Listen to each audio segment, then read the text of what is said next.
Yeah, that'd be nice to know. We're going to find out shortly. It appears we are live. There you go. Okay. Good for that. Okay, that's good.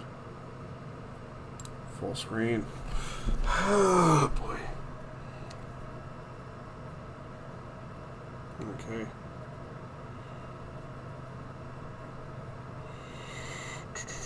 Checking YouTube to be sure this thing is going. Aha! We are live. That's a good thing. We're going. Alright. Fantastic. Alright, I will send it out. Staniel Smooth.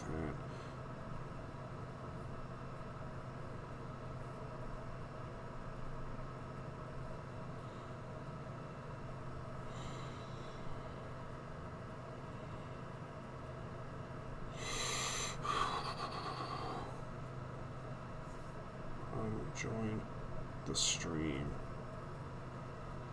Sending it out on all its social media platforms, including Facebook. That took so long to do. That took so long to figure out how to do a stinking Facebook page.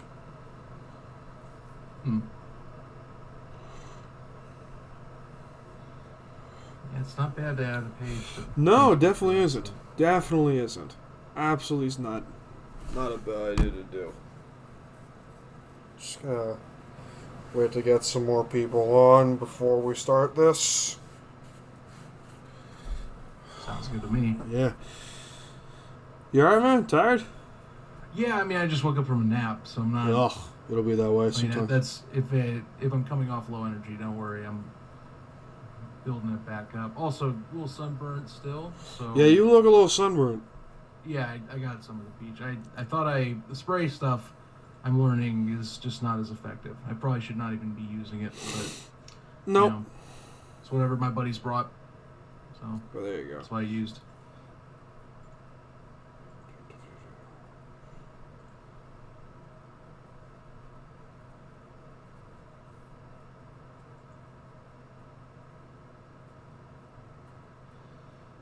What the heck was I about to look up? Oh wait, that's right. I put it in the chat, which is good. It's always took a while. It's always took a while for this crap to do. Always does. Always does. It happens. It happens.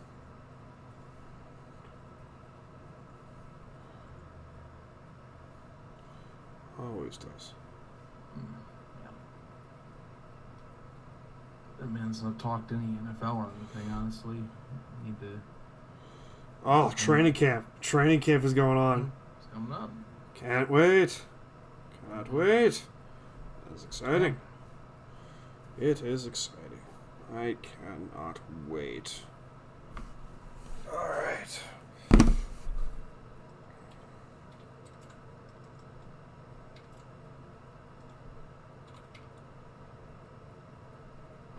Alright, whenever you're ready, man. Yeah. Yeah, I would say I'm game. Okay. Tired as hell, Zach, ready to do a live stream show. I'll wake up the more you go. It's not like this forever. We'll wake up. We'll wake up eventually. We need to do this a lot. We need to do this a lot more. Like maybe once or twice a week. Like you and me, just like talk some shit. Be fun.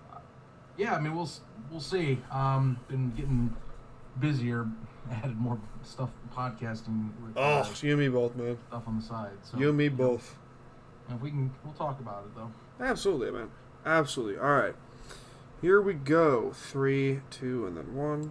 This meeting is being recorded. Ah, wonderful. Zoom lady says so. This meeting is indeed being recorded. Welcome back to the Sports Cave, ladies and gentlemen. Joining me, Staniel Smooth. Zach Keilman of Gridiron Gallery making his return. What's up, dude? Hey, I'm doing good. You are tired, man. You just came back from vacation. You are sunburnt. Like, oh yeah, little sunburnt. Enjoying time at the beach, at the lake. Right? It was a lake, right? You were right on Lake Michigan there. Yeah, just about a few hours up north of where I'm from, or where I'm living right now. So That's good. good though. But yeah, the sunburn definitely has me low energy. Tried to do stuff, but I got home basically a few hours ago, put some stuff away, and it was just enough to get that stuff away so I can then get up here. And I was like, I need to take a nap. So All right. I'm here now, all set. Woo! I'm doing great. That's good. That's good. I mean, we should be doing great besides your vacation. Training camp is coming up in the National Football League. I know. Oh, It feels like 10 days till a good chunk of the team report. it feels like just yesterday we had Tampa Bay in the Super Bowl with Kansas City kicking their ass. It does feel like that, doesn't it? And have you grown ever so more optimistic about your Chicago Bears since the draft, or are you just? Sure. I mean, I read up on what's going on. Most of it's about really Justin Fields right now, and everything you hear out of any OTAs or any pre-training camp workouts is that he's sharp as a tack. He's very detail oriented. He's got either player personnel or non-player personnel. He expects at least a lot out of them. So he's trying. His presence, I guess, is being known, is what you hear a lot of. And then the other point that's been going on is starting defensive tackle Eddie Goldman. They were wondering if he was going to be returning. There were talks he might be retiring. He is not. He is returning this year. So I'm excited for that because he was definitely a force that was missed last season in the middle. Bears rushing defense was definitely not as good. Yeah. So yeah, that'll help with the inside. It'll lay off a little bit of pressure for Akeem Hicks, so he can go do what he does best, which is he's better at pass rush rather than the run game. So yeah, I'm glad he's coming back too, and that we don't have him retiring. We can hopefully get fully healthy and fully prepared nose or defensive tackle in there. I mean, you have to be somewhat excited for how Fields has been doing so far in rookie minicamp. You have to be excited. You're like, but at the same time, I mean, I know Chicago fans to a degree, are just like, please don't be Rex Grossman. Well, I think they're more like, please don't be another low quality quarterback. Oh, please. That's what a lot of them want. Please. We just moved on from Trubisky, which we've had that debate raging for his 4 years. So that was a tough one. But yeah. Look, I mean, a lot of stuff is positive. Since they drafted Fields, I think a lot more people in Chicago are high on him. I mean, we went from being down on the coaching staff and the organization as a whole before draft night, and then they traded up and got Fields, and everyone's all kumbaya, singing praises and expecting a decent future now. So, I think the kid is reinvigorating the city, so that's nice to see. It was kind of just really in the doldrums last year, reading anything Chicago Bears. After being your second year 8-8, you kind of just trot in the playoffs and kind of lay a dud in New Orleans. But yeah, I mean, I guess it's nice to see some optimism. Yeah. Am I fully buying in? No, because I'm a guy that believes in on-field production. You are a lot of stories being written, and I understand there's a lot of people near Justin Fields, and you can, or comments saying that they are seeing these things. I'm like, that's great. I'm glad he's a hard worker. Trubisky was also known to be a hard worker. He also had some traits that people like.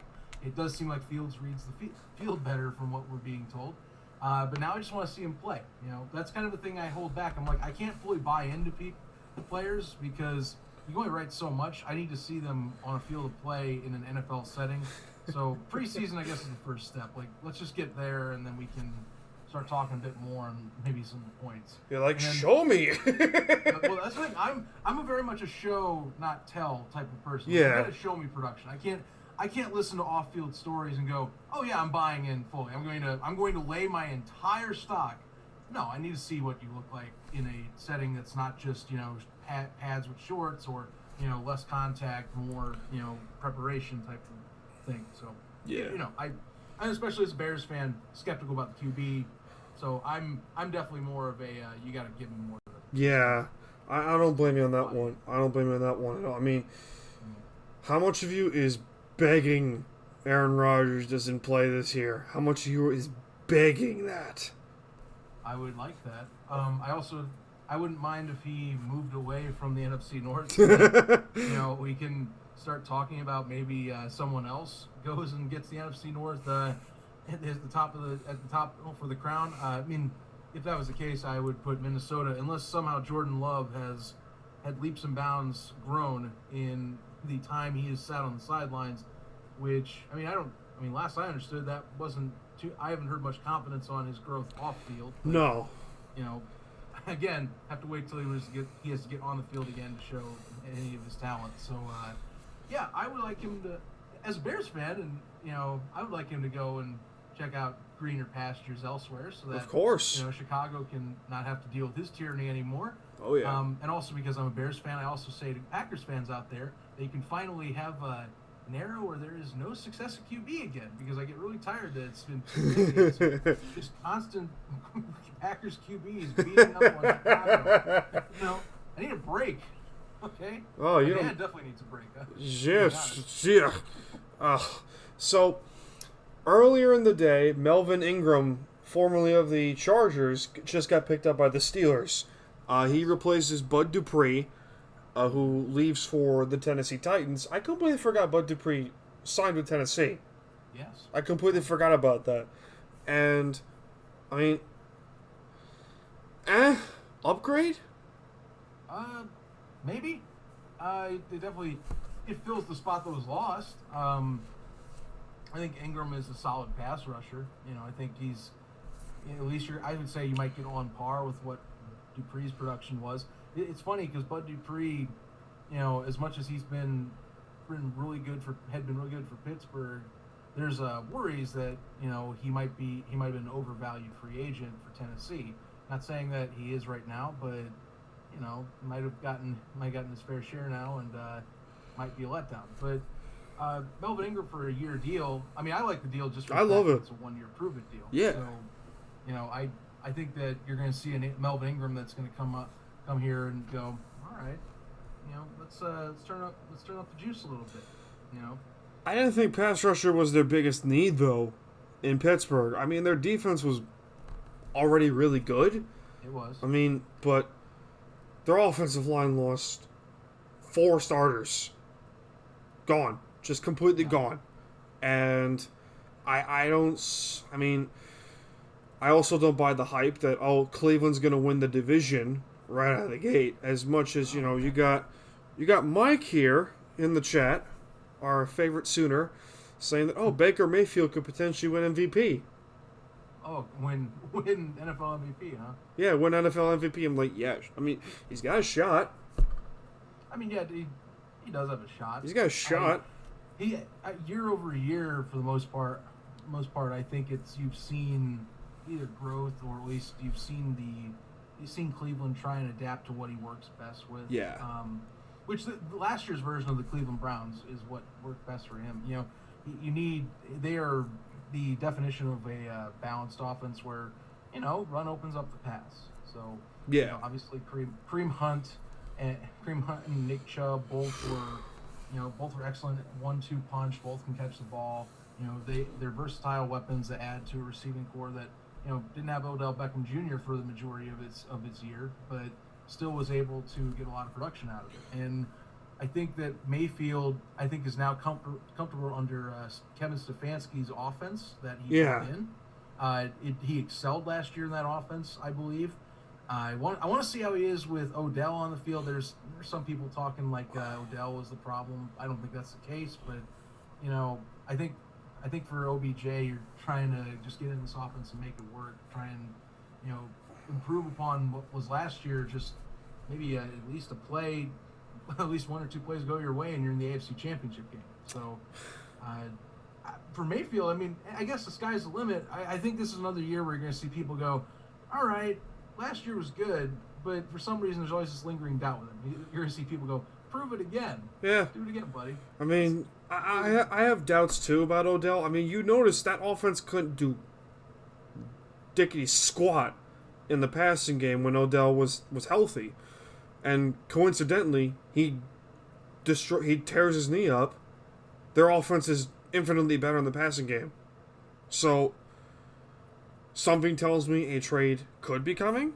Something tells me they will stick with Odell because then again, that contract is just bad.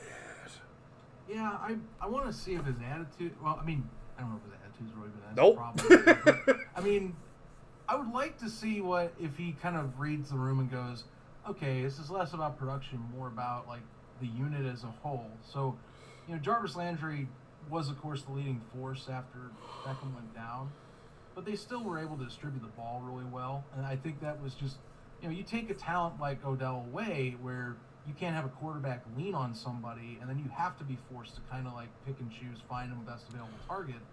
Sometimes I think you see quarterbacks, and it doesn't always end up like this where it's like it's the detriment of the offense. But Yeah. like we talk about how like some of the best receivers can be the primary target like all the time, like Stephon Diggs in Buffalo. That one. Oh, that felt like a glove though. That felt like a glove though. Oh, I mean, he's got a great glove, and Josh Allen definitely has an arm, but there are times where you're like, man, this is the offense right here. Oh for the yeah. most part. Jim has just entered the chat and says, "Who gives a crap? Brady wins number 8." I'm like, sure. He could. Sure. Hey, you won on a torn MCL. Maybe he goes on. He won a torn MCL. I didn't know that. They retained everyone. You know how rare that is to retain your entire team? That's. I mean, in the Buccaneers' defense, they did retain almost everyone, and then added a few more pieces onto that offense, and that defense was loaded last year. So I could see them. They're winning that division. They're winning that division. I can't see. Yeah. I can't They see probably New are winning Orleans. that division. I can't see New Orleans. I'm not buying them as the best team in the NFC because there's a whole division out in the West where 3 of those teams could compete for the number 1 seed. Yeah. So, I mean, Tampa's winning the division. Tampa's making the playoffs. That's obvious. But to say that, they're de facto repeat, they're the favorite. They're the favorite by every stretch in the NFC side. But, the NFC is so... For the love of God. Jim, again, no. Jags are not making... $5 bet in Vegas can win up to $4,000 for Jags and Bucks Super Bowl. He's confident. Anything's possible. I'll give him that. He's confident. Yeah. He is confident. I will give him that. Dream scenario, though, just of course because he loves both, maybe somewhat equally in terms of Tom Brady and then in terms of Jacksonville. He is from Boston, after all. It's not. It's not impossible, of course, but like I don't see Jacksonville making this leap where you already see him go from worst to first. In his defense, though, Jim did bring up a good point when he came on Time to BS a few months ago, before the draft. He said Jacksonville's offensive line was top 10 in pass protection in 2020, and they went 1-15. Kansas City was like in the 20s, and they went to the Super Bowl. Think about that. So he is making a good case for saying Jacksonville. I do think the Jags will be better. I do think Jacksonville will be a lot better than they were last year. I don't think they win that division. I think they're a potential playoff team. Playoff contender. Let me put that Sure. in hindsight. Because for all we know, the Texans could have Deshaun Watson play this season. And they'll win 12 games out of their ass. Who knows? Well, that's Who knows? In the air right now, and it's talks that he might try to be moved before the season starts, just because of how that whole scenario off the field's going. Yeah, it's true. Do you think Tampa Bay has a very good chance to be in discussion for one of the all-time greatest defenses ever? For this unit that they return this year? Mike is on here and he said Bucs defense will make history and could easily be the best defense ever. That's coming from a guy who's a Broncos fan. Well, I will say that, for a unit that kept pretty much everyone, you can improve upon what they what they had last year. I mean, defensively, in terms of pass rush, they were beyond dominant. Oh, yeah. You know, that was their bread and butter, was just Mhm. being a quarterback. That's the main thing that they rode to the Super Bowl, was that they just continuously kept getting pressure They on kicked ass. teams. The only exception, actually, that I could say that I felt like, for the most part, I was surprised with, was actually the Washington football team. I thought they, with at least terms of one or two possessions, and maybe Taylor Heineke having a shoulder injury that kept him out for a possession, they were really the only one that kind of had their way drive after drive. Other than that, I mean, pass rush for them, for the most part, Tampa Bay had their way all the way up to Super Bowl 54. So Yeah. I think that they have the potential. They were slightly weak. They were a little weaker on the run game, but even then, that wasn't really noticeable in the playoffs. If you want to be one of the greats, you have to be pretty much every week has to be that you just are a stone wall, and that Yeah. you have to make people feel it. Statistically, you're going to have to get down to like the low teen numbers at the very least. Yeah. It's really challenging. Now, because they retain the whole unit and that everyone can be on the same page, yeah, you could theorize that maybe that is a chance to happen. But I mean, I don't know. I mean, we had a situation not that long ago, well, it feels like 20 years ago in 2014, where the Seahawks were on a historic rate when Bobby Wagner came back from an injury. They were at one point surrendering under 10 points a game. Mm-hmm. They were, for a good 4 or 5 week stretch, they were allowing 8.5 points a game. I don't think it's going to happen. Tampa, I don't think is. It could. Who knows? For all we know, the Seahawks could go 1-16, and Pete Carroll will finally be fired. Who knows? Well, keep in mind too that NFL scoring historically is on the rise year over year. Yes.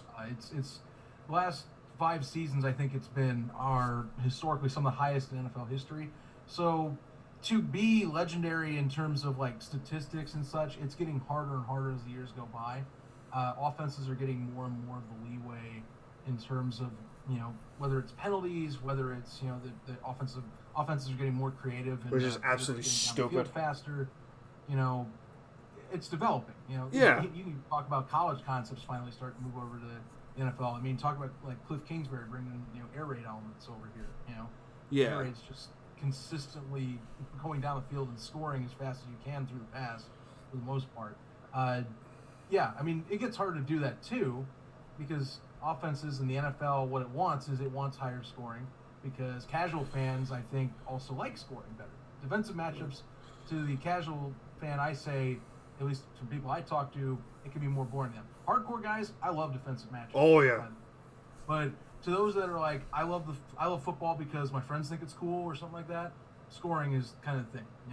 It's the main highlight makers. Yeah. Before we get back to football, I have a quick rant to discuss. Addison Rae. Ooh, boy. So about a couple weeks ago, she made a controversial Twitter post saying that, I did 3 months of journalism in college to become a UFC sideline reporter. And she's getting destroyed on social media because of it. I've had my time to sit on this, but this is the world we live in, where individuals who are famous for TikTok and OnlyFans get job opportunities that people more qualified can. I mean, this is me ranting because I'm an old fart and think TikTok is a waste of time, but what do I know? Not much. Again, I'm just some dipshit in front of a microphone. I can't say crap unless, I've learned to keep my mouth shut in this situation, but I thought it would just be funny.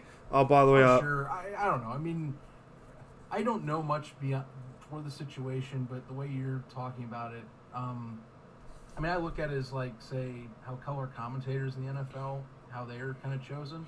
Pat McAfee. Because most of them are, I mean, credit, some of them are excellent at the position. Yes. But you look at a lot of them, the way that a lot of networks choose them, they want people that play the game or in the game. Yeah. Or they want someone that gets a name, like generates a name buzz that's on the side. From anything you're describing, what I can kind of pull up on the fly, it's kind of sounds like a scenario where it's like, okay, this is a name that we can put in there. Someone can maybe associate with them a little bit. Yeah. Does have journalism degree or did study journalism, so it does fit the bill, quote unquote. It's not always the case, but it seems to me like there are situations where that does happen. Well, you're more accepting of this than I am, so I mean, no, I don't. Don't get me wrong. Like there are times I'm not a fan of it. Well, yeah.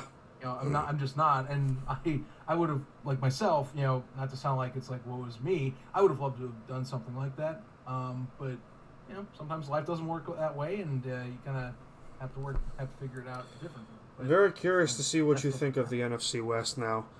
Speaking of going back to football, I mean, because Mike backtracked here and said, "Hey, Kyler Murray's gonna win MVP."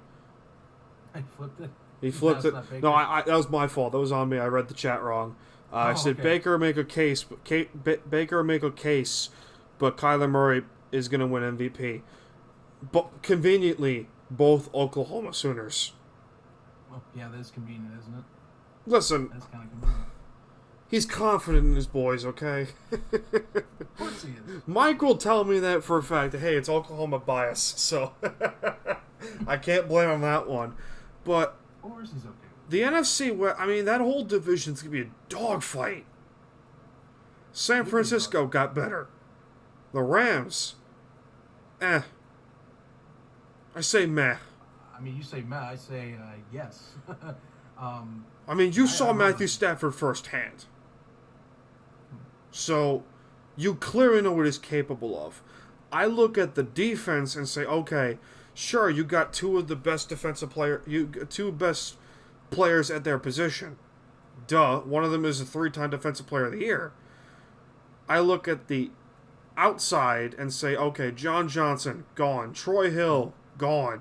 Yep. I mean, Michael Brockers, gone. I mean, I look at those guys and be like, all right, it's not just two players that run a defense. I mean, you got multiple guys. I mean, Samson Ebukam, also gone. He's in San Francisco. I mean, you got multiple players on that defense that were starters are no longer on that defense. So, I think offensively they will be better. That's no question. Jared Goff or Matthew Stafford, who are you taking? The common fan would say Matthew Stafford. Yep. Because Matthew Stafford, from your first-hand experience, could throw 500 yards at will if he could. He could throw 500 yards at will. And he's going to fit that offense. It's the defense that I have a concern with, because they were the number 1 ranked defense in football because of all of those guys. Not that I listed there. Not just Jalen Ramsey and Aaron Donald. It's John Johnson, who's in Cleveland. Michael Brockers, who's with Detroit now.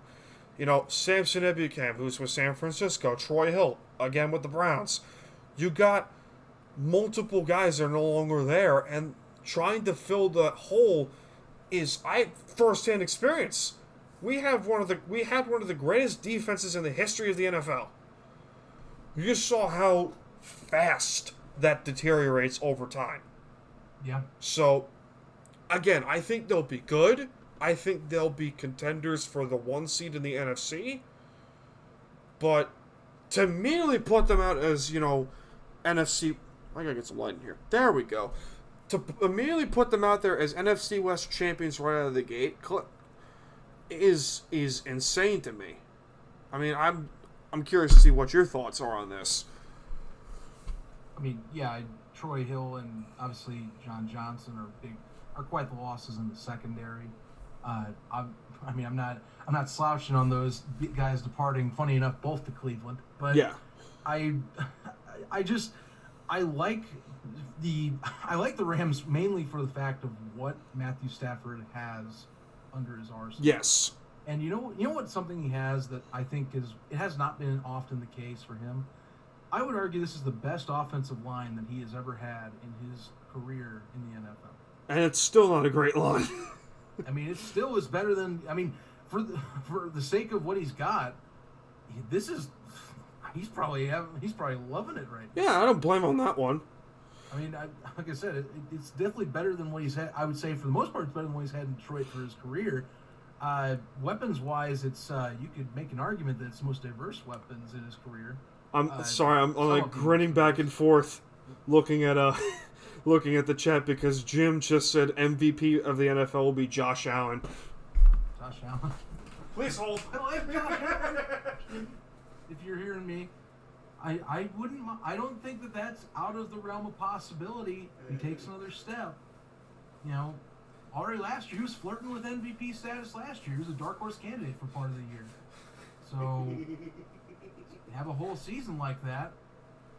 Yeah, I mean, I don't see a problem with that being the possible call. I think Josh Allen can make those strides. You know, Buffalo, similar with Tampa Bay, Buffalo retained almost the majority of its roster.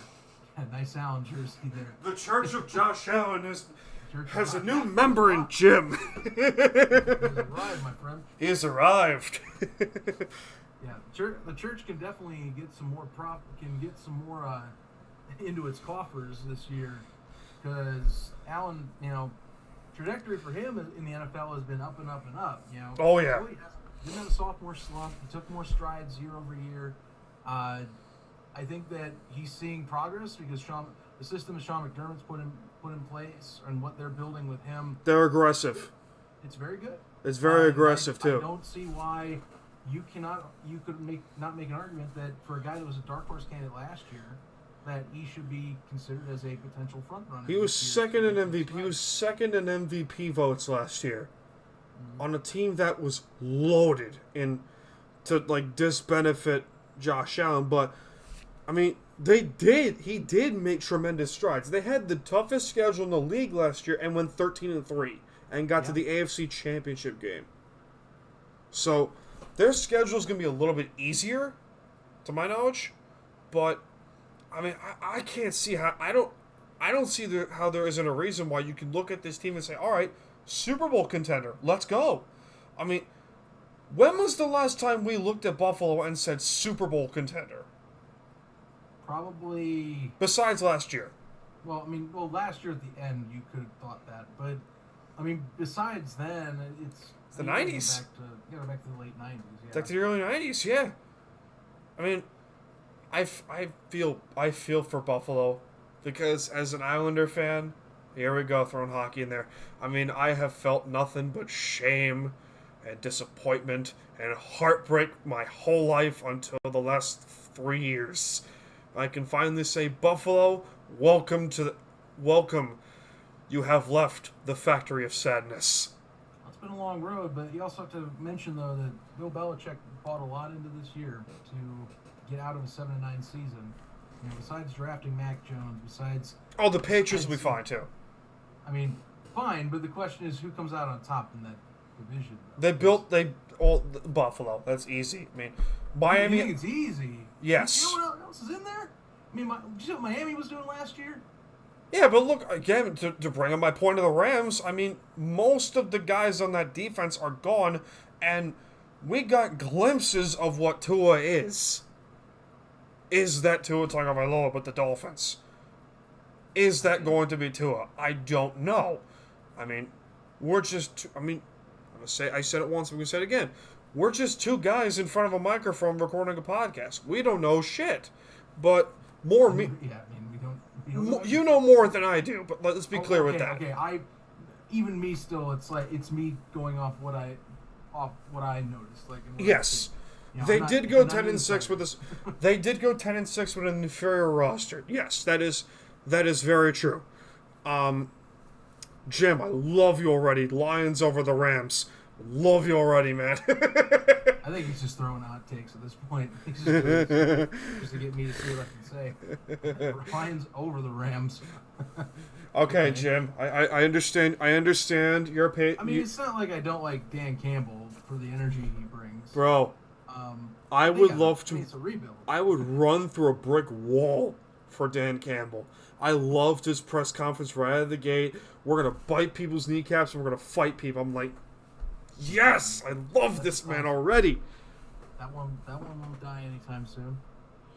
Oh, that'd be great. Quote, it won't die anytime soon. No, it won't. It won't. I will somehow get tattooed on my ass. That's permanently on here. Let's understand here, ladies and gentlemen. I am currently on 3 cups of coffee in the last 3 hours. So I'm a little hyped up right now. That's the tattoo we're going with. That's it. No, I'm definitely not getting. I'm not getting that tattoo. I have a policy: only the arms, and potentially on only the arms and chest, and that's it. That's a good policy, I think, to follow. I would say that's a really good one to follow. God. But going back to the topic of the NFC West, San Francisco got better. I mean, They did. Robert Saleh is gone, the defensive coordinator, replaced by D'Amico Ryans, who I forgot was their defensive coordinator. And this team finished top 10 in defense with all the injuries that they had. Still. Either that's Robert Saleh being a great coach, or that defense is just scary good.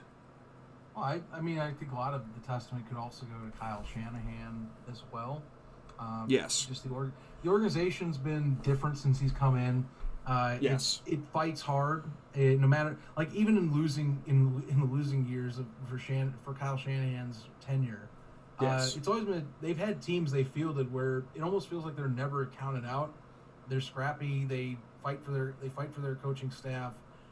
People, it seems, they like the culture there, and I think that's something that you gotta give a testament to.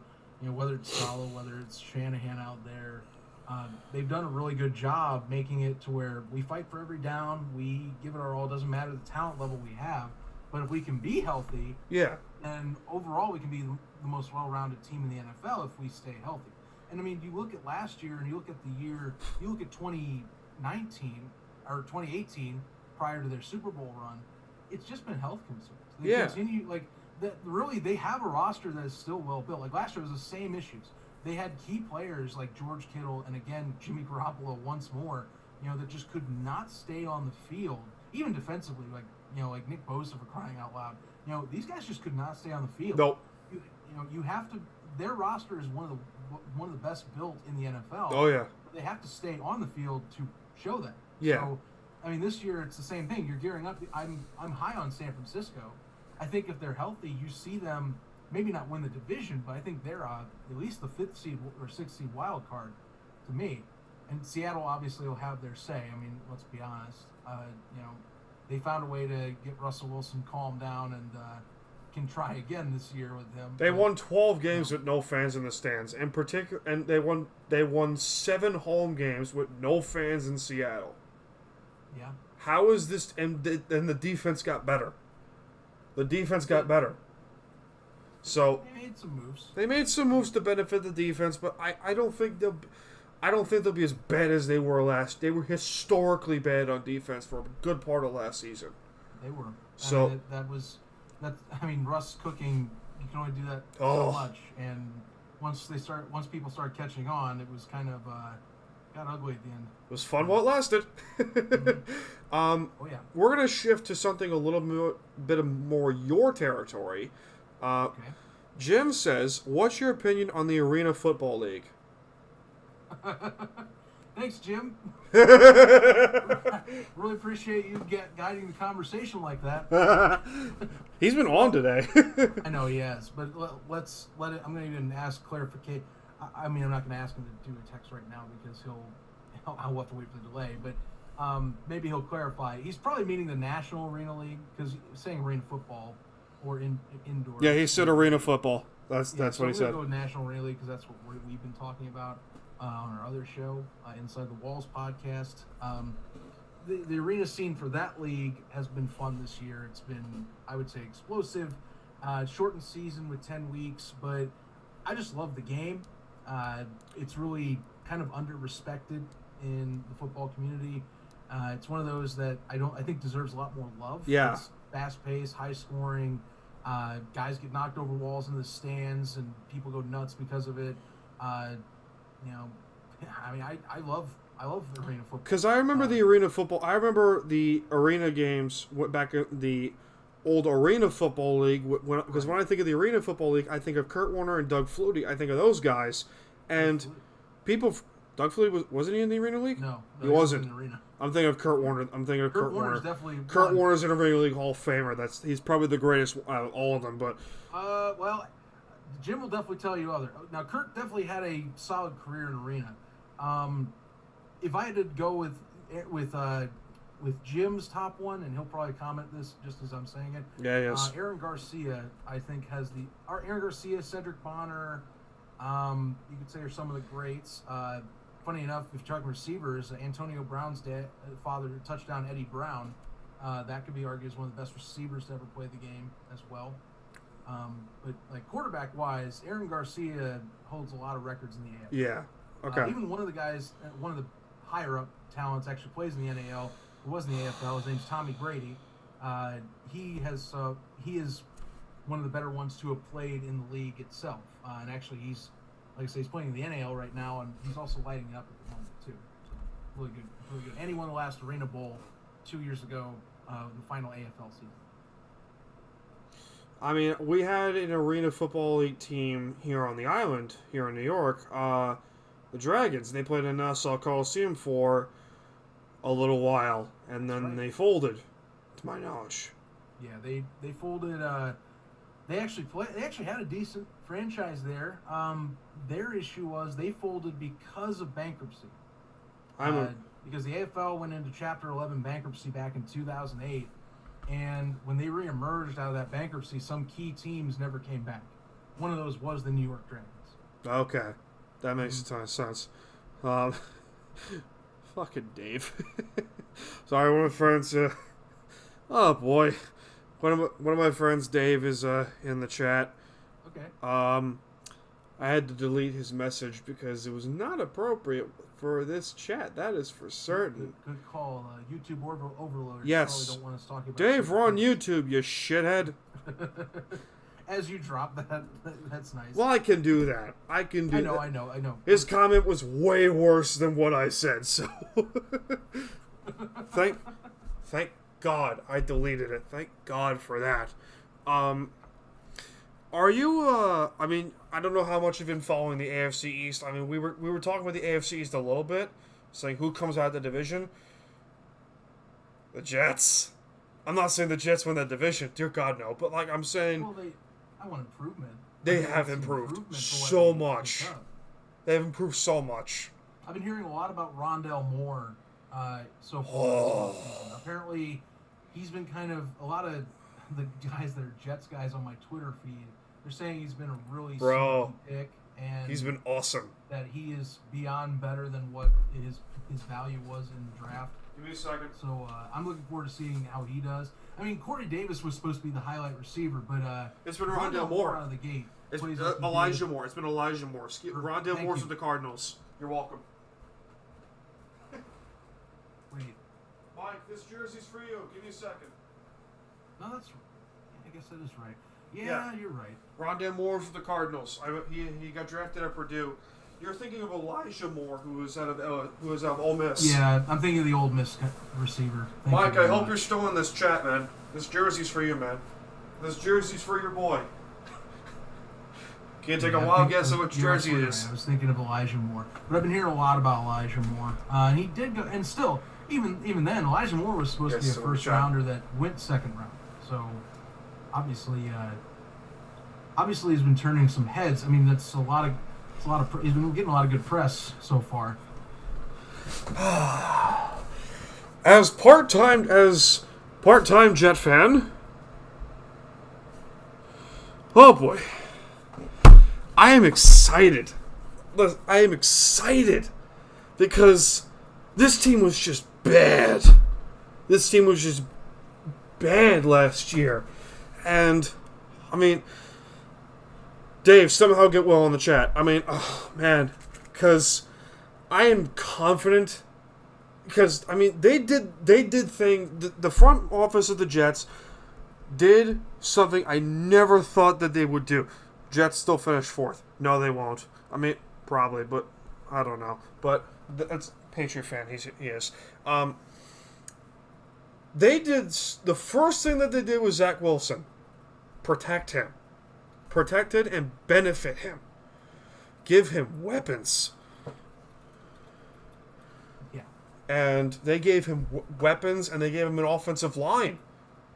They gave him an offensive line. I mean, I don't think he's going to tear apart the league right out of the gate. But he's got the Jets have a shot here.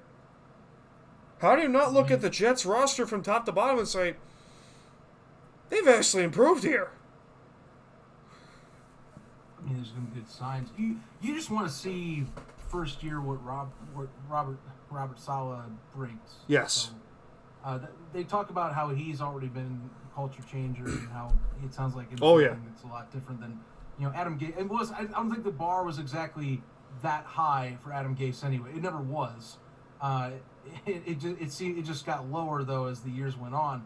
But obviously, it sounds like that players respect Robert Saleh. Yes. In San Francisco, it's the same way in New York. For the sake of the Jets, just the Jets fans alone, they just want to see progress. They want to see competency. Defensively, they want to see improvements because Saleh is a defensive coach. So that I think is where you'll see the most gains is on defense.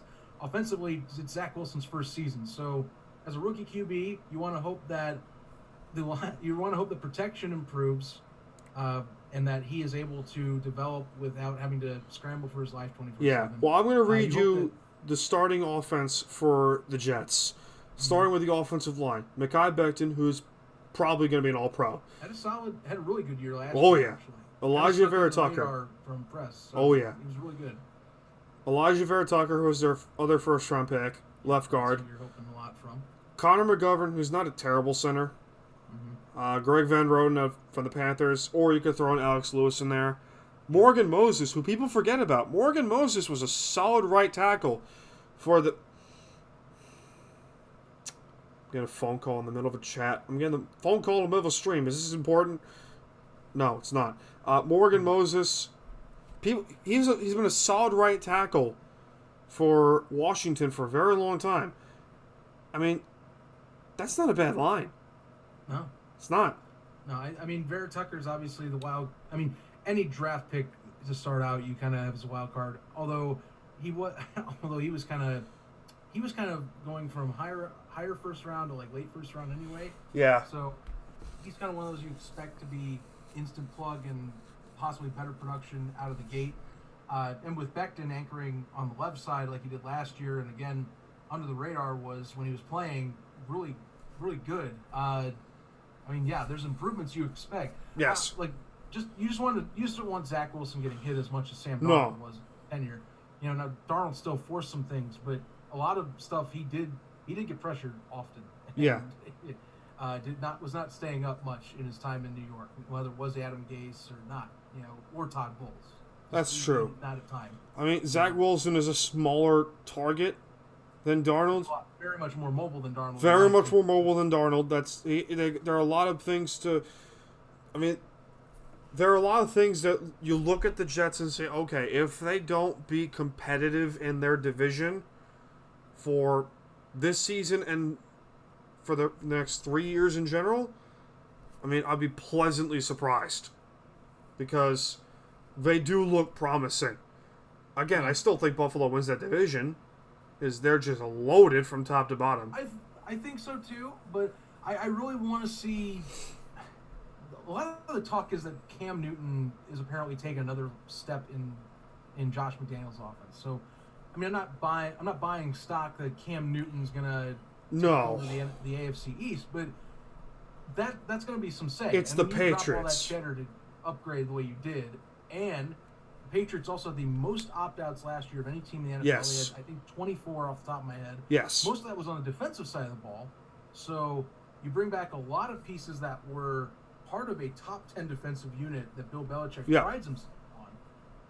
That's what has me going, okay, Buffalo still is my team, but New England's not going to make this easy. Whatsoever. New England's probably going to be neck and neck for that division. Yes. For at least half of the season. Yeah. I mean, That I agree. series that they'll have, plus Miami fiddling with them being scrappy under Brian Flores, that's going to make or break who keeps up and stays in first place in the AFC East. Jim said it perfectly. That division's going to be a dogfight. It should be. The division got a lot better. Mhm. The division got a whole lot better. That team went from, 3 teams that, I mean, 2 teams that stunk badly. One of them was the second worst team in the league last year. The Patriots, I mean, it's still the Patriots. I mean, you don't look at that team and say, like, oh, okay. I mean, they're, like you said before, they had the most opt-outs in the league last year. And they're getting most of them back. So, including most of them on defense. So, that's a lot of things you can say, all right, there's some... Watch Kyle Van Noy go from Miami, and all of a sudden he brings back what he was doing well in New England before he got that big contract. Oh, my God. Like that, I also find that hilarious, too, that, Miami, 1 year, didn't feel like they could make it work. Of course, they gave him a ton of money, cut him, goes straight back to New England, and you watch as Belichick's going to find a way to make him look like his old self again. Oh, I guarantee stupid. that is going to happen somehow. He's stupid. Bill Belichick is a mastermind of making people look that good. I mean, look at Jamie Collins. Yes. He's going to be Jamie Collins in terms of, oh yeah, I'm going to make this guy look like he was definitely not worth releasing again. So yeah, I'll say it. I'm looking for Kyle Van Noy this year. Because Mike is in the anti-Joe Burrow hate club. I don't know if you've been. So we have it. There's an inside joke that we have where Mike just because it goes back to when LSU destroyed Oklahoma in the semifinals. Yep. Oh yeah. Put up a 60 burger on Oklahoma. I'm sure he's gonna give him the middle finger eventually, but utter beatdown. It was beautiful, though. It was beautiful. Joe Burrow can sling it. His current team, the Bengals, do you have some confidence? I mean, that the North Division, though, in the AFC, still looks pretty good. Sure. I mean, Cleveland definitely looks like they have the front run. I would say that Baltimore, for the most part, they're going to have their way. They'll be a wild card, I think. Either that or they'll challenge Cleveland once again for the top spot.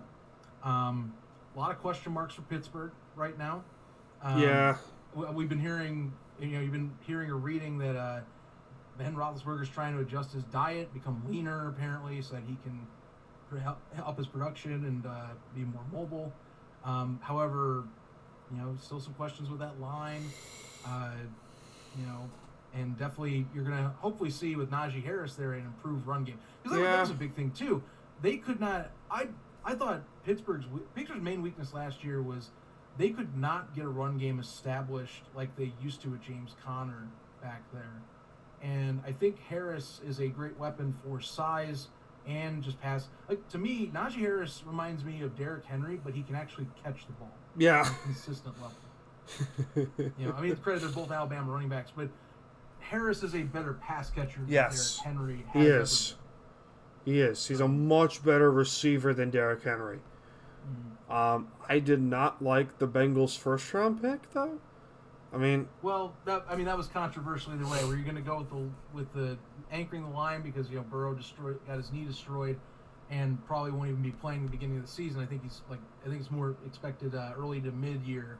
He'll get his time back in. He's been in great shape though. When you see the tape, that dude is tough as nails. I love. He's as tough as nails. I mean, he's been walking. I mean, the dude. He brings an attitude from his underdog Athens, Ohio upbringing. So, I think that helps a lot. And of course his college years, where he pretty much didn't make his mark till his senior year. So. Yeah, the dude destroyed his knee like a toothpick, and all of a sudden he's walking. Yeah. He's walking and looks fantastic. I mean, I understand Bengals fans' defense, and Jimmy from far on the bench could attest to this if he does listen to this, or he says, "Oh, I love the Jamar Chase pick," but Joe Burrow got killed, literally, last year. Got killed. I'm rooting for the kid. I think Burrow's going to do great things in this league. He's got that quarterback Of course, Mike is in the chat saying that Joe Burrow could go screw himself, but you're muted. Of course. There you go. Thank you. And you mute yourself again. Or was that on purpose? Don't worry. All right. There's reason why. No problem. But no problem. Do your thing. But again, I don't think Pittsburgh is as good as they were last year. I mean, they were, what were they? 10-0, 11-0 to start the year. And yeah, they were 11. I mean, they were probably the worst undefeated team that year. Just no confidence. Like, they were kind of skating by a lot. No. You know, there's no, like, obviously whenever there's an undefeated team in the NFL, you always kind of have this meter of, like, okay, how good really are they? And it seemed like so often they were lucky breaks. There were teams that had, I mean, COVID played a major part in a lot of teams last year. And I mean, we're talking about when they were playing the Baltimore Ravens. I mean, one of those contests, the Ravens were ravaged by COVID. They had to delay that game till midweek. Yeah. To get that to play. Yeah. You know? And that contest, they almost won with Robert Griffin. Yeah. And Trace McSorley. That didn't make me feel confidence for them at all. Nope. You know? Nope. Pittsburgh didn't really have to deal with too much of that for issues early all year. So, yeah. Just saying. I mean, I'll give you the Ravens I mean, they upgraded on the receiving core side of things. They did. Sammy Watkins and Rashad Bateman help a lot. Bateman was a great pick. I love the choice.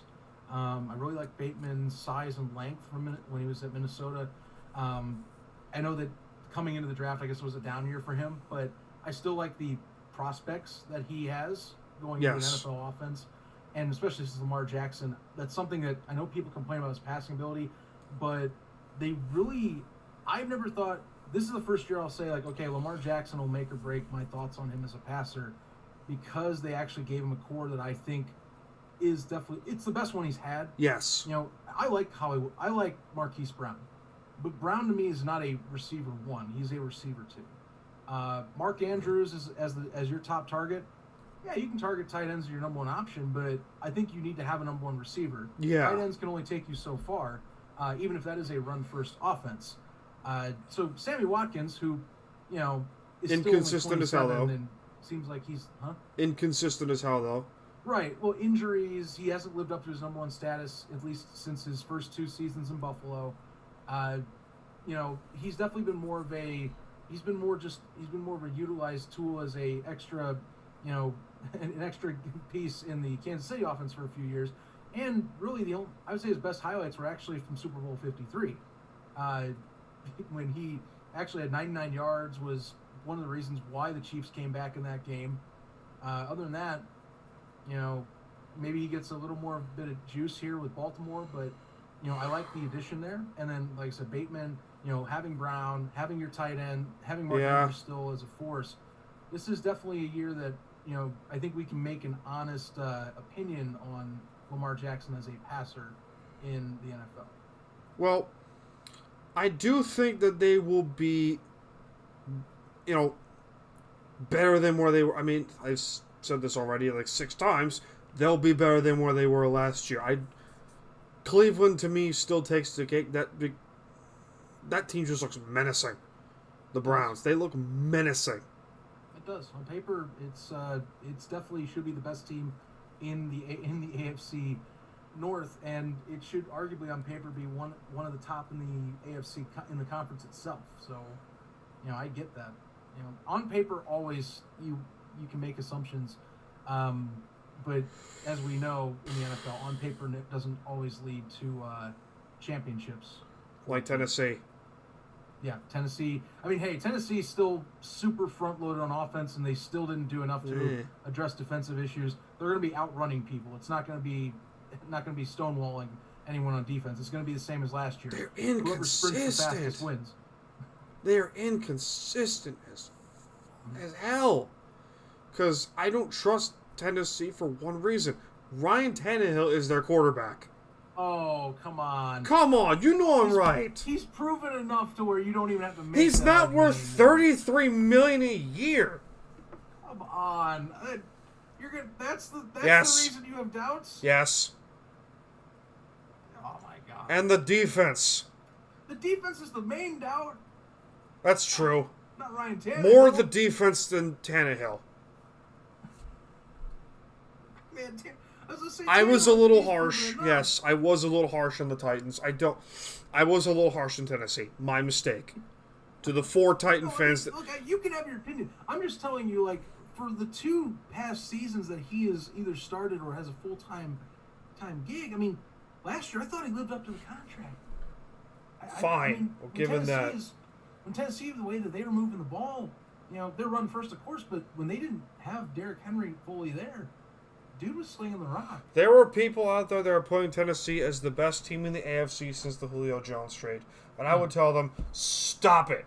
Defensively, they are weak to be the best in the conference. Stop it. Not do enough. Bud Dupree will not save the Tennessee Titans. No. Especially with that turnstile of secondary. He addresses a need because the Titans have been god-awful at pass rushing really in the Mike Vrabel era. Which makes no sense. Right. That does not make sense whatsoever. But no, you will not. You're going to see them do the exact same thing as last year. They'll get to the 10-win mark. They are good enough to do that with Julio Jones in the mix and A.J. Brown and Derrick Henry as long as he as he's healthy. I mean, Henry's never had health issues, but I always worry the running backs they get hit a little more. Yeah. And this dude ran for 2,000 yards.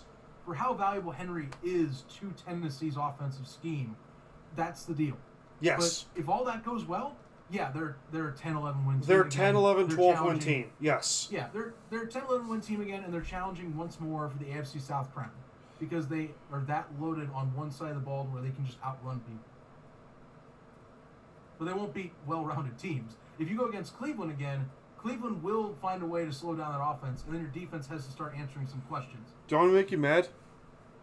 I don't know what will make you mad. I think the Colts are a better team than the Titans. I don't think it makes me mad. I think that there's potential for Carson Wentz to make them better. Oh, They're a well-rounded. They're the most well-rounded of the 2. Yes. But the question marks with Carson Wentz and are we going to get MVP Carson Wentz or are we going to get the same Carson Wentz we had last 2 years? That's the only caveat to that response. I am not doubting that you can make an argument that they are better than Tennessee. What I am sitting here and going is, all right, Carson, this is the same question I had for Justin Fields. Let's get on a field of play behind this roster you have, which, by the way, for Carson Wentz, this is probably the best roster he's had since the Eagles won the Super Bowl from when he was on an MVP level. Offensive line is stellar, so there's no issues with, I would say little to no issues with pressure. Now, credit Anthony Costanzo retiring. That does dampen some things, but you still have a well-rounded offensive line overall. They replaced him with Eric Fisher. Yes. Eric Fisher is a Pro Bowl tackle that I didn't think should have been cut by the Chiefs anyway. No. The Chiefs needed to save some money, and that was one of the ways they did it. So Fisher going to the Colts, it's great. Here's the problem. Okay, I'm going to trash the Chiefs with this. Let me understand this here. Your problem, Kansas City, was the offensive line and how Mahomes keeps backpedaling like he's retreating away like a teenage boy at his first crush. That's why they lost Super Bowl 54. Yes, thank you. I'm not the only one. Thank you. Mm-hmm. But to cut Eric Fisher and Mitchell Schwartz, your 2 best offensive linemen, and then replace them with $18 million per year of Joe Tooney, Kyle Long coming out of retirement, Austin Blythe at center, Mike Rimmers at right tackle, which the Panthers can ask them, hey, you know how it is. And Orlando Brown, they traded a boatload for. The Chiefs have no leverage in that Orlando Brown trade. When his contract eventually comes up, they're going to have to pay him top tier offensive tackle money. That's why this makes no sense. Yeah. Well, they put themselves in a pickle when they knew that the Mahomes deal they were going to give him was going to start making some belt tightening for other spots after they started paying off Travis Kelce and Tyreek Hill. Yes. So you were going to see belt tightening across the board. Even add Tyrann Mathieu onto that. Although, the offensive pieces were really what they threw most of their money at. And Frank Clark. They were going to belt tightening was going to happen. So this was the first step. The way that you see Andy Reid and company and Eric Bieniemy, the way they're looking at this, they have to say, okay, we got to the Super Bowl with pretty much a almost an entire line injured and having second string guys in there. Like that was we started a second string offensive line in Super Bowl 54 against I believe it was the top pass rushing defense in the NFL at that point. Yes. So it was disaster on paper. That loss was coming. Caveats to the Super Bowl. Yeah, that was coming. Challenge. So their thought probably is, okay, we are doing this we have a short-term window now of maybe 3 to 4 years where we could get another 1 or 2 championships. You think it's 2? 2 years. I give it 2 years. That's fine. I give it 2 years. 3 to 4. One of the two of them, I think. That Mahomes contract is going to bite them in the ass. I mean, yeah, they did that when they made him a $500,000 guy. Like, it eventually is going to catch up to him. So, yeah, because then Kelsey's going to be gone. Hill's going to be gone. I mean, remember, Kelsey's going into his early 30s. Yeah, so people forget that. Years left, but obviously production will go down at some point. Yeah. That'll be the first one that you might at some point you'll see signs of regression from Travis Kelce. At some point, Tyreek Hill still pretty young. He's going to be around for a little while. Yeah. And those are like, and then you got to think like they've been drafting young with receiver position. Like McCole Hardman showed signs as well. Yes. They want to get a lot out of Hardman. Watkins leaving helps, I think, expand that role too. And they'll probably be developing behind the scenes like Andy Reid always does. So they'll rely on young talent moving forward. But to end that answer, the upgrades at line are short-term based to say, let's just, like, we lost because of a poor line.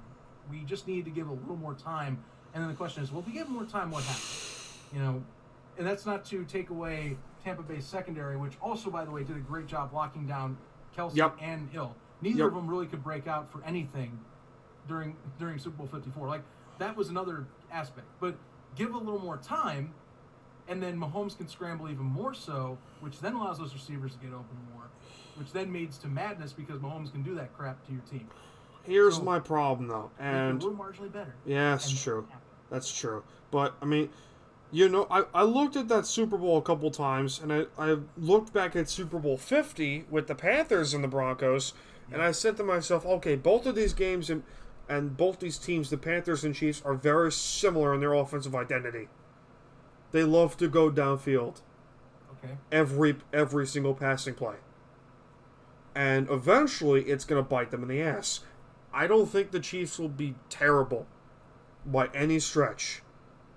But eventually, you have to look at this situation and be like, okay, when does the clock strike midnight? When? Right. When does the clock strike midnight? Because they're not going to be as dominant as they are offensively forever. They're just not. Because eventually... Every team has their time. Indeed. But one thing I like to make a joke on is the succubus lives in many things. The succubus will collect your debt, and the debt must be paid. When that will be, no one knows. Hard to say. I paid my debt. I paid my debt. Just ask the Patriots. I know. Oh, yeah. You paid your Screw debt you, New England. Hey, just give Marshawn Lynch the ball. That's it. I'm a nice guy, so I'm not going to bring up Rex Grossman. Oops! Oh, come on. Okay. All right. You admit, though, if the Bears had great quarterback play, they're winning that Super Bowl, though.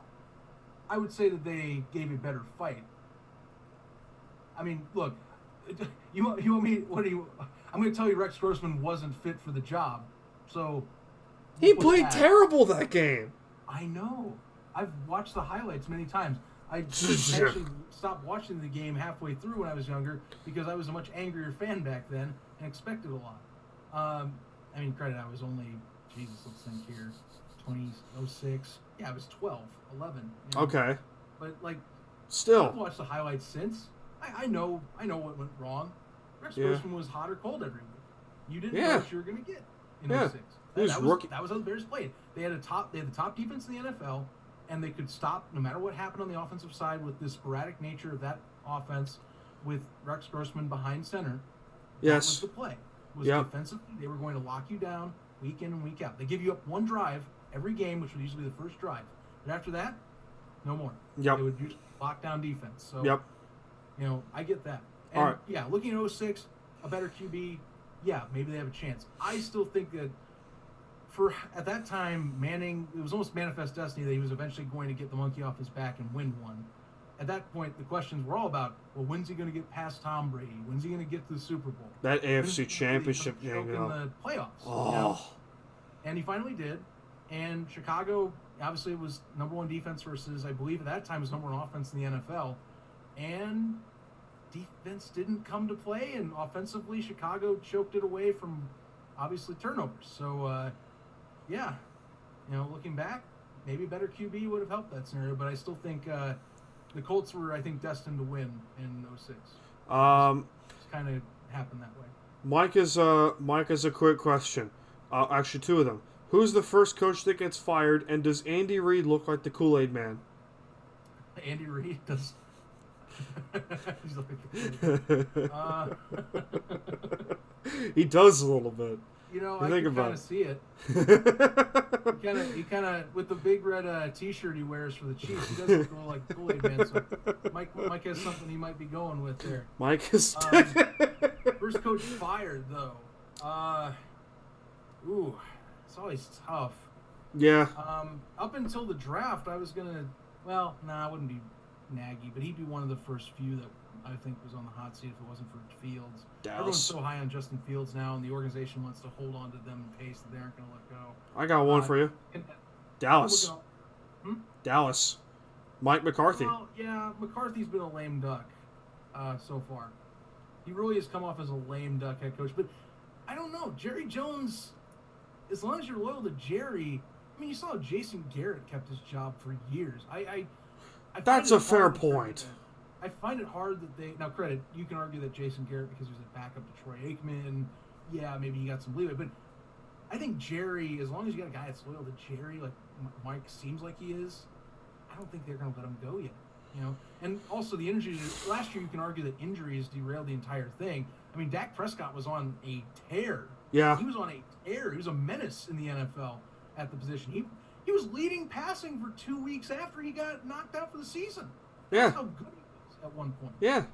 And they did make some upgrades defensively in the draft as well as, through free agency. I don't think McCarthy gets fired.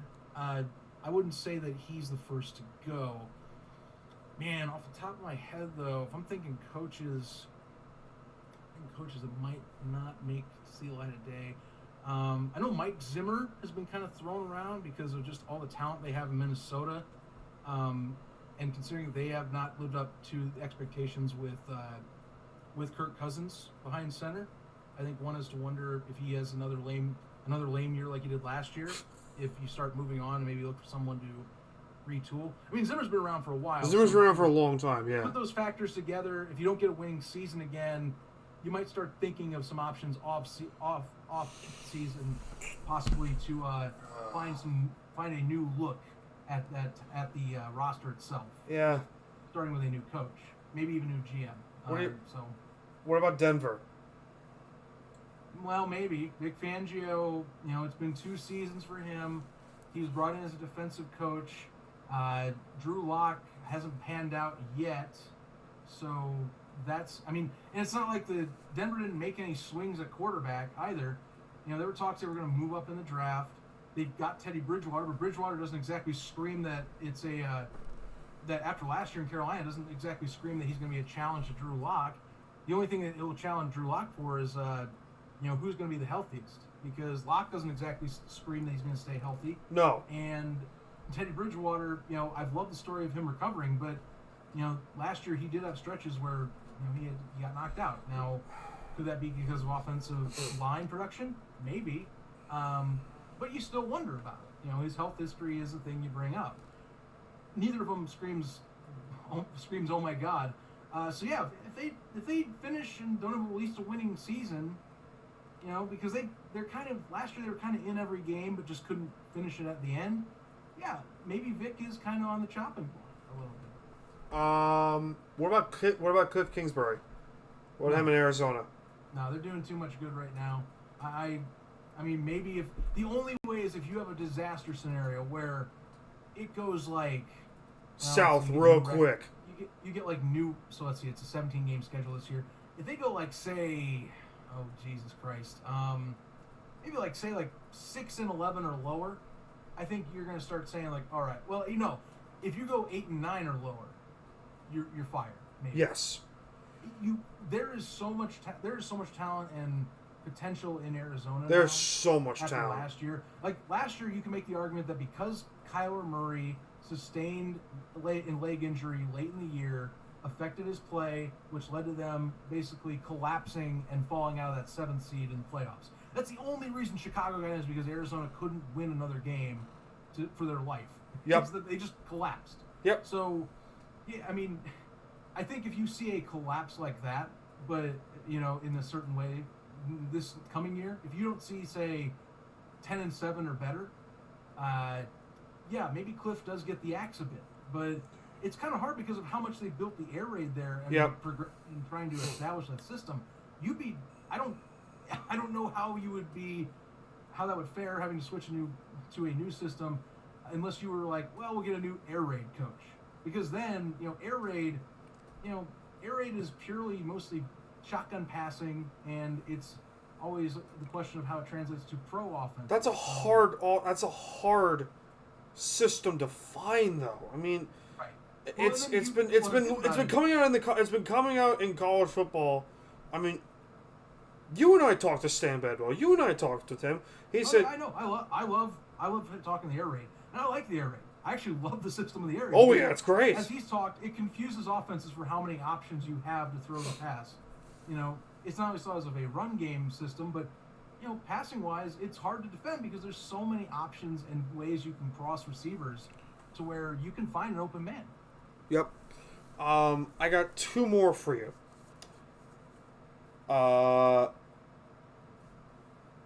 Pete Carroll. Okay. And I'm talking like if they shit the bed fast. Like, I'm torn on it. I mean, if they collapse, I mean, yeah, that's yes. on the table. Carroll, it's a tough one. Seattle's in such a weird spot because they've been winning under Pete Carroll. They have, with the exception of his first year, they've been winning. Like they've been winning records. They're over 9 wins every year. Right. The dude is a staple of success. He's kind of another version. I see him as another version of like Sean Payton, where it's like he's even better than Sean Payton because Payton's even been inconsistent in his tenure. Yeah. He's always given you 10 wins or more since he joined up in Seattle in 2009. So 10. Yeah. 2010. Okay. It was 2010 we don't speak of. Model consistency always is there. The thing is that come playoff time, with the exception of that 2013 Legion of Boom, things haven't really gone their way, or they've had a chance to repeat. Obviously, I just said what happened in 2014, so, I'm not going to bring that up again. But, since 2014 and beyond, it's been like, well, we are one of the better NFC teams, but we haven't had that spark that brought us back to the Super Bowl in 2 years. I have back-to-back years. A possibility if Coach Carroll is indeed let go. I don't want him. I mean, I'm not begging for the Hawks to pull the trigger, but I'm saying if they do decide, hey, listen, your time has come. Your debt must be paid. And your debt must be paid in full. There are 2 guys that would go after, potentially for the next 3 guys actually that would go after as the next head coach of the Seattle Seahawks. 2 of them are currently not in the NFL. Jim Schwartz. Jim Harbaugh.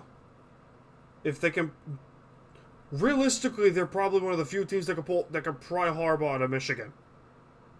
Well, they just gave Harbaugh an extension, so I find that still really it's hard Michigan. to do. Still, it's Michigan. What have they done in the last 20 years? Yeah, but they're trying to build. Like, I would find that really hard to swing. All right. I mean, he got lucky to even get that contract extension in the first place, I thought. The next one might tickle you a little bit. Mike might know him from the Chargers. He's currently the offensive coordinator of the Los Angeles Chargers, Mike Lombardi. Who, if you remember him, if that name sounds familiar to you, yes, he's the grandson to Vince Lombardi. Yeah. He has also been coaching for a very long time. A very long time in this league. And either as an assistant or coordinator. He has his first shot as offensive coordinator for the Chargers, and he's lighting it up with Justin Herbert. Lit it up with Justin Herbert. So that's a team that I'm wondering what their ceiling is, because they made a lot of pieces that make me say that they could make an argument for the most well-rounded in the West. So their leaps, hopefully leaps and bounds of what you'll see this year. I expect a lot from the Chargers, actually. And especially since this is the first year they can have fans. The questions have been, how does the fan base in LA? They have a team that I think can bring people out and they're excited for. So Lombardi, yeah, you can make an argument. Maybe he can show some things. Obviously, hot offensive coordinators are always a option for coaches. So yes, you can throw him a bone. You have another season where Herbert just lights it up and takes those weapons that they brought into Los Angeles and makes them gain strides. And maybe they challenge for the division for what all the pieces they brought in. Who knows? Possibilities are endless there. Who knows? I think that's a good one. Yeah. If I was a betting man, I had to put money on it. Who would I want from? I mean, you're coming from a defensive philosophy from a guy who, yes, is the best coach Seattle's ever had. Yes. But you said it first. Come playoff time, what have they done other than 2 years? What have they done? Usually, get knocked out. They'll either get knocked out. Usually, it's get knocked out in the divisional round. Yes, it's always they get knocked down in the divisional round, or in 2 instances they get knocked down the wild card, and it's close. It's like, okay, you have to look at this. Okay, they brought in some guy. They retooled the offensive line again. They brought in some more. Has been a problem since Wilson's been there too. Yeah, true. It's true. They brought in some more weapons. I love their draft, particularly 2 of the 3 picks with Stone Forsythe, who I think starts at right tackle for them this year, because Brandon Shell is a turnstile sometimes. I would know. And Eskridge out of Western Michigan, love that pick. I don't know if you've seen enough tape of Dwayne Eskridge. It's been a minute since I've looked up some of the tape, but dude can run. He can run. And they got running backs galore, tight ends galore. As long as Chris Carson stays healthy. Oh my God! Please, I have no doubts. Please stay healthy. The defense got better. They got a lot better defensively when you look at all the guys who they added. Kerry Hyder had 13.5 sacks last year. Did he? Kerry Hyder, who's from the 49ers. Let me Google this crap. Kerry Hyder, stats, 2020. Please hold. Had 8.5 sacks. Excuse me. And he started over Nick Bosa when Bosa got hurt. Right. So, and they brought back Carlos Dunlap, which is awesome. It was a good 1 year. It was a good trade pickup they had last year. Yeah, they cut him originally, and then they brought him back on a 2-year deal, which is great. Darrell Taylor, I'm very excited for. Their 2nd-round pick from last year out of Tennessee. Very excited for him. And they have Akil Witherspoon. They got to work out the Jamal Adams deal. DJ Reed was an animal last year at corner. They got him on waivers from the 49ers. I think the defense will be a lot better than where they were last year. And it's the Shane Waldron hire as the new offensive coordinator. He brings a lot of the zone scheme of the Rams in there, which gets me excited. Yeah. Exciting. Very exciting. Mike brings up a good one. How much longer do you give Mike Tomlin? I don't know. The Rooney family doesn't exactly fire people often, so I think as long as you're seeing that they get winning records, that's the thing. The Rooneys don't really pull the trigger on coaches often.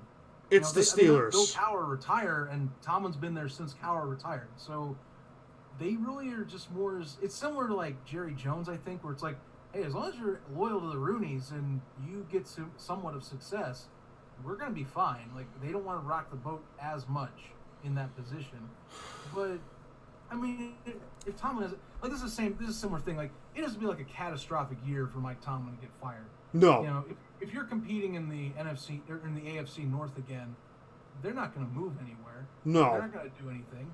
I mean, Tomlin's job security, I think, is one of the best in the NFL because he continues to win games year in year out. It's a similar scenario with the Seattle Seahawks. It's just once they get to the playoffs, they lose that spark that says we're a Super Bowl contender, you know, or you just run into, you know, you run into Tom Brady because Ben Roethlisberger has had a historically terrible record against Tom Brady. Same for Mike Tomlin. Or you run into Green Bay in this case. Yeah, well, in my case situation. Right. Run into Green Bay, which ever since Seattle had that miracle comeback, in 2015, it's been Russell Wilson and company get destroyed by Aaron Rodgers usually.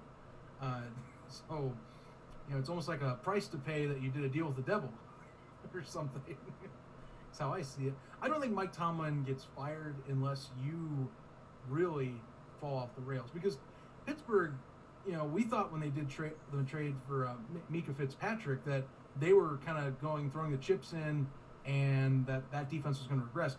It didn't regress last year.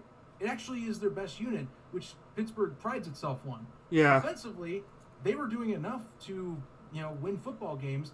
It's just that they couldn't get a run, and eventually they leaned too much on the pass, and teams caught on, and they took advantage of it. And so, you see Roethlisberger getting trimmed down. He's trying to lose weight, be more mobile at his older age. You have a receiving core that if they can just focus on the game and less on the off-field type of social media stuff. Yeah. It's not bad. Claypool, Smith-Schuster, although Schuster's not a bad guy. It's just that people give him flack for being on TikTok, I think. But focus on the in-game, production and get better in the running game. Hopefully Najee Harris is the boost that they've been looking for. I hope so. You can balance that team. They can still be in it. Realistically, that division is not a one-man show. To me, he's not on the hot seat because there's another team there that you can get some wins again and be like Rooney, or you can go to the Rooney family and go, look, we're close, and just do the same thing again where it's like we're this close, we just gotta get a few more pieces. You talk to Steeler fans, however, and they'll say they want to fire Tomlin every stick of game. Well, I think that they're getting tired of not the inconsistency. Mm-hmm. Because listen, Mike Tomlin lost to Cleveland in the playoffs last year, which is usually a marker of a team that beats you down. Now they're beating you down, and you're realizing you're starting to get behind in that division. When Baltimore and Cleveland are considered the 1 and 2 now, and Pittsburgh's the 3. Pittsburgh's always been in at least 1 or 2 conversation at the top. Now you're third. Yeah, now I'm starting to get a little worried. Yeah, and then the Bengals. If history says anything, the Rooneys will not fire Tomlin unless it is a disaster of a year. They will not do anything. If the Steelers somehow finish with 4 wins, and they're behind the Bengals, the Ravens, and the Browns, do you see them pull the trigger? Sure. Absolutely. The Bengals are still many question marks. So, if Cincinnati comes out this year and is number 3 in that division, and you see Big Ben and company just falter at every aspect, then I'd be pulling the trigger too if I was them, because you've had enough years of saying we've been successful, we've been there, right at the verge of trying to get to a championship berth again. It's been since they won their last one against the Arizona Cardinals. It's been coming up on 12 years now. Yeah. So, that's 12 years Mike Tomlin. Now, granted, they did go to a Super Bowl in that time. They went in 2010, played 2011, but in 2010 went and lost to Green Bay in a close contest. But, it's been 12 years. There's been a lot of wins. It's just that eventually you have a lot of wins in regular season, but you aren't making postseason movements. Usually teams start kind of saying, hey, we're kind of stagnating. Maybe we can think about shaking it. You're forever spinning the hamster wheel. Mm-hmm. Indeed. And there's an argument to both sides of that coin. One side says, well, we're winning games. We just got to find that little bit that makes it a magical run. The other side of it says, this is getting stale. Let's look for a new philosophy. So the Rooneys right now are the side that goes, we just need those one or two pieces, and we're there. That's a fair until point. Until they get to the stale aspect, which would be mainly a disaster year where they finish one of the lower teams in the AFC, they're not moving anywhere. That's not how the Rooneys have operated their organization since the Steelers have been in existence. Okay, before we keep going, before we end the show for today, and hopefully we will do this again later in the week, probably, who knows. It all depends on scheduling. Mike, screw off for saying the Seahawks should bring back Tom Cable. No. Mike. I think we're good without Tom Cable for all the off-field. How is this man still a coach? I have no idea. Yeah, we can go the rest. He can retire and he can stay away from the NFL. Please. I'm fine with that. He could retire and go. He could be sent to Pluto for all I care. Yeah, I would not care for Tom Cable being on any team again. So I'm cool. Not when left to die. Seattle should hire Bobby Lashley as their next head coach. No. God, no. That's a wrestling reference. That's a wrestling reference probably you won't get. Oh, man. Speaking of Lincoln Riley. God help us all. All right, that's going to do it for us. Thank you for joining us on this live stream of the Sports Cave. We will try to do this more often because, again, it all comes down to scheduling. But thank you for joining us for this wonderful live stream. And for those listening on all of our podcast platforms, thank you for listening. Zach, thank you for joining. We will be sure to do this more often.